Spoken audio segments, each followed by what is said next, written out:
Le marchand de Venise. Notice sur le marchand de Venise. Le fond de l'aventure qui fait le sujet du marchand de Venise se retrouve dans les chroniques ou dans la littérature de tous les pays, tantôt en entier, tantôt dépouillé de l'épisode très piquant qui ajoute les amours de Bassanio et de Portia. Un jugement pareil à celui de Portia a été attribué à Sixte V qui, plus sévère, condamna, dit-on, à l'amende les deux contractants pour les punir de l'immoralité d'un pareil marché. En cette occasion, il s'agissait d'un pari, et le juif était le perdant. Un recueil de nouvelles françaises intitulé Roger Bontemps, en belle humeur, raconte la même aventure, mais à l'avantage du chrétien. Et c'est le sultan Saladin qui est le juge. Dans un manuscrit persan qui rapporte le même fait, il s'agit d'un pauvre musulman de Syrie avec qui un riche juif fait ce marché pour avoir les moyens de le perdre et parvenir ainsi à posséder sa femme dont il est amoureux. Le cas est décidé par un possédé, par un cadi, des messes, mais l'aventure tout entière se trouve consignée avec quelques différences dans un très ancien ouvrage écrit en latin intitulé Gesta Romanorum et dans le Pecorone des airs Giovanni, recueil de nouvelles composées avant la fin du XIVe siècle et par conséquent très antérieur à Sixte V, ce qui rend tout à fait improbable l'anecdote rapportée sur ce pape par Grégoire Leti, dont la nouvelle de Ser Giovanni, la dame de Belmont, n'est point une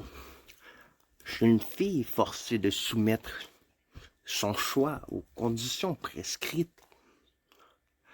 par le singulier testament de son père, mais une jeune veuve qui, de sa propre volonté, impose une condition beaucoup plus singulière à ceux que le hasard ou le choix fait aborder dans son port, obligé de partager le lit de la dame. S'ils savent profiter des avantages que leur offre une pareille situation, ils obtiendront avec la possession de la veuve sa main et tous, c'est bien. Dans le cas contraire, ils perdent leur vaisseau et son chargement et repartent sur le champ avec un cheval et une somme d'argent qu'on leur fournit pour retourner chez eux. Peu effrayés d'une pareille épreuve, beaucoup ont tenté l'aventure, tous ont succombé, car à peine dans le lit, ils s'endorment d'un profond sommeil, d'où ils ne se réveillent que pour apprendre le lendemain que la dame matinale a déjà fait décharger le navire et préparé la monture qui doit reconduire chez lui le malencontreux prétendant. Aucun n'a était tenté de renouveler une entreprise si chère et dont le mauvais succès a découragé les plus vifs aspirants. Le seul Gianetto, c'est dans la nouvelle le nom du jeune Vénitien, s'est obstiné et après 2 premières déconvenues, il veut risquer une 3e aventure. Son parrain, Ansaldo, sans s'inquiéter de la perte des 2 premiers vaisseaux dont il ignore la cause, lui en équipe un 3e avec lequel Gianetto lui promet de réparer leur malheur. Mais épuisé par les précédentes entreprises,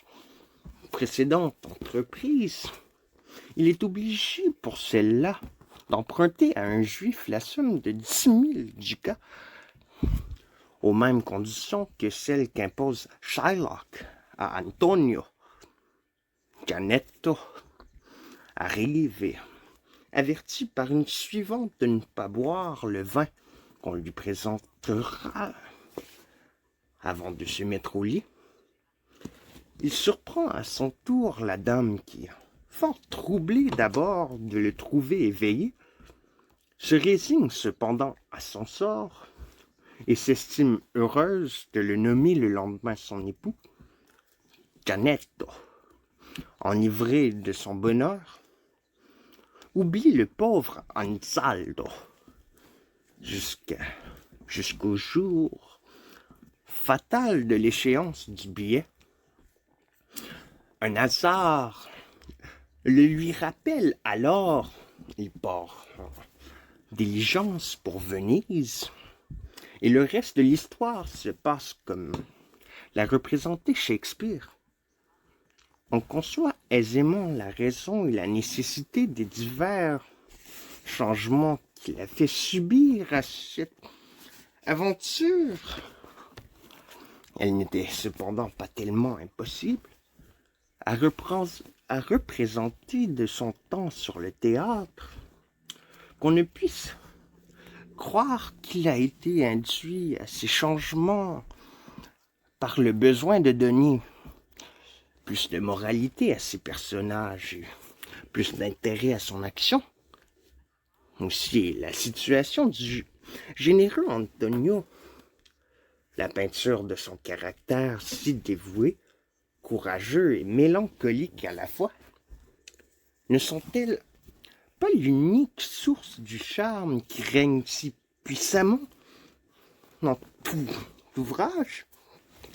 Les lacunes que laisse cette situation sont du moins si heureusement remplies qu'on ne s'aperçoit d'aucun vide, tant l'âme est doucement occupée des sentiments qui en naissent naturellement. Il semble que Shakespeare ait voulu peindre ici, sous leurs différents points de vue, les premiers beaux jours d'un heureux mariage, le discours de Portia à Bassano, au moment où le sort vient de décider en sa faveur, et où elle se regarde déjà comme son heureuse épouse, est remplie d'un abandon si pur, d'une soumission conjugale si touchante et si noble à la fois, que son caractère en acquiert un charme inexprimable, et que Bassanio, prenant dès cet instant la situation supérieure qui lui convient, n'a plus à craindre d'être rabaissé par l'esprit et le courage de sa femme, quelque décidé que soit le parti qu'elle va prendre l'instant d'après. On sait maintenant que le moment de la nécessité passée, tout rentrera dans l'ordre et que les grandes qualités qu'elle saura soumettre à son devoir de femme ne feront qu'ajouter au bonheur de son mari.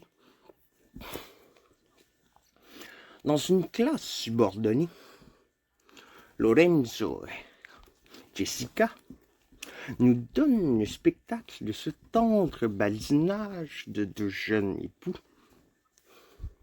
Si remplis de leur bonheur qu'ils le répandent sur les choses les plus étrangères à eux-mêmes et jouissent des pensées et des actions les plus indifférentes, comme d'autant de portions d'une existence que le bonheur envahit tout entière.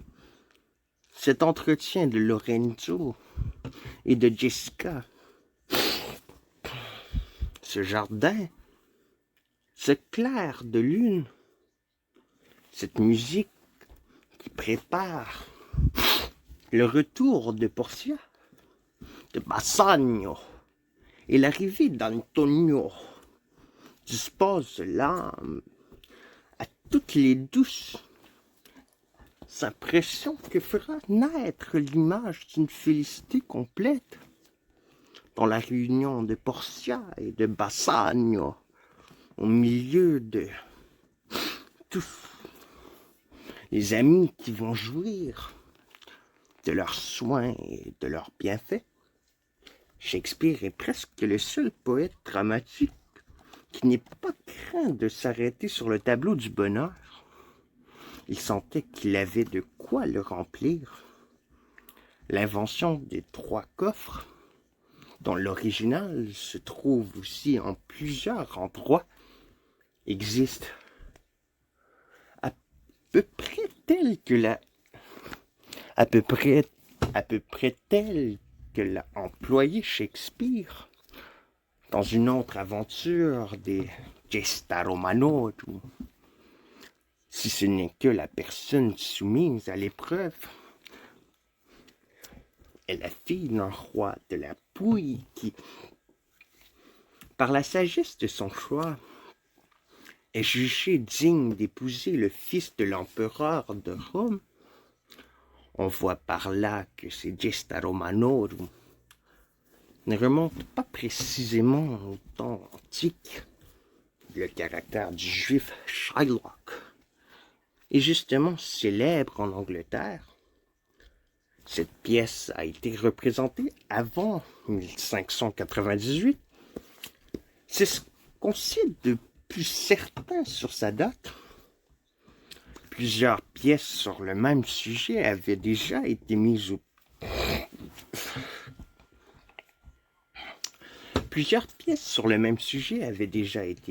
théâtre. Il avait été aussi le fond de plusieurs ballades.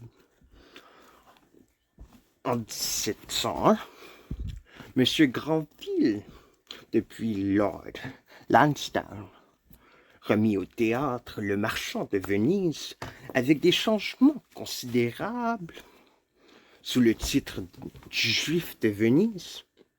On l'a joué longtemps sous cette nouvelle forme.